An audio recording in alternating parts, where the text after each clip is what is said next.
Strategi integrasi suara pelanggan dalam desain produk. Membahas perubahan pandangan tentang kualitas, di mana kualitas tidak lagi hanya dinilai dari hasil akhir produk, tetapi harus diperhatikan dan direncanakan sejak tahap awal perencanaan.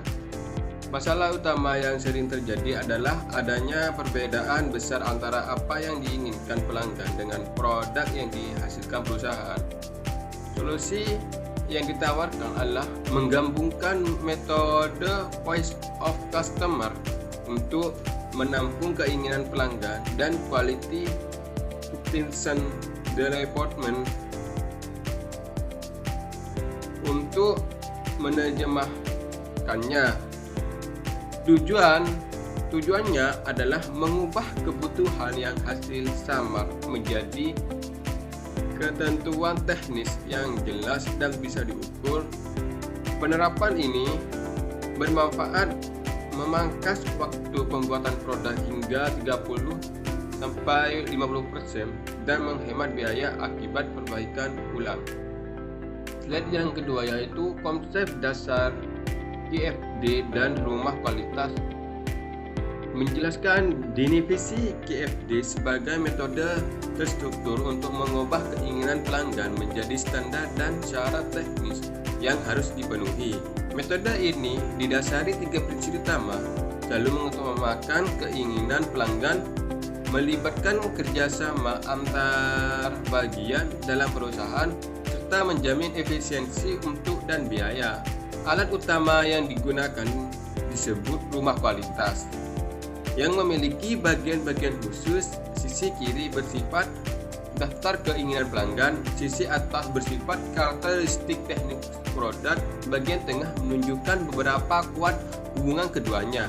Bagian atap menjelaskan kaitan antar parameter teknis dan bagaimana bahwa berisi nilai target teknis yang menjadi prioritas pembuatan. 3 penyebab QFD dari konsep hingga produksi. Menjabarkan tahapan penerapan QFD mulai dari hingga produk. Jadi meliputi 1. Perencanaan produk, mengubah data keinginan pelanggan menjadi spesifikasi dasar desain menggunakan rumah kualitas. 2. Desain komponen, menentukan bagian untuk komponen penting yang dibutuhkan agar spesifikasi tersebut dipenuhi.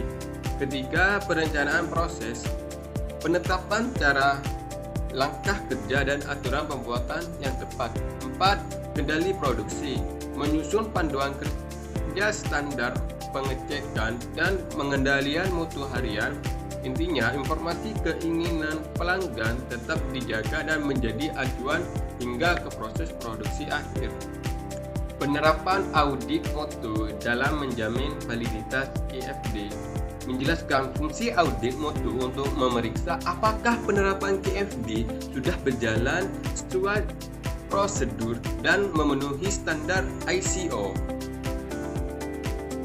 Dibedakan dengan QC yang hanya mencari kesalahan pada barang, jadi bersifat reaktif. Audit mutu menilai kebenaran sistem dan proses sejak awal dengan tujuan melakukan perbaikan terus-menerus dalam penyusunan laporan.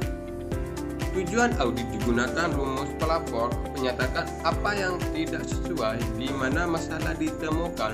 Bukti nyata berupa dokumen, data, dan aturan standar apa yang dilanggar. Contoh penerapan kendala masa depan dan kesimpulan. Contoh penerapan ini di industri makanan digunakan untuk memperbaiki rasa dan kemasan agar tahan lama. Pada alat kesehatan atau helm digunakan untuk menambahkan fitur keamanan, kenyamanan, dan penyesuaian peraturan yang berlaku. Kendala seringkali data keinginan pelanggan kurang mendalam, tabel analisis terlalu rumit, atau kekurangan adanya dukungan dari pemimpin perusahaan. Kesimpulannya, menggabungkan VOC dan QFD dan audit mutu adalah kunci utama agar produk dihasilkan laku di pasaran, berkualitas tinggi, dan proses pembuatan efisien.